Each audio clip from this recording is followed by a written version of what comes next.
guys, welcome back to my channel, and in today's video I'm going to show you how to crochet a double crochet stitch. Super easy and perfect for beginners. Please make sure you like and subscribe to support my channel.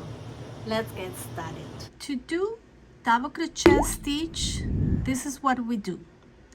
We yarn over and we insert our hook into the next stitch under both loops, like so.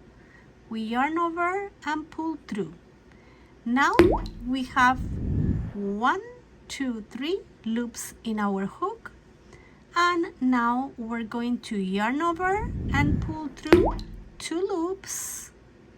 Now we have 1, 2 loops in our hook, and now we're going to yarn over and pull through the last 2 loops, and that is double crochet stitch.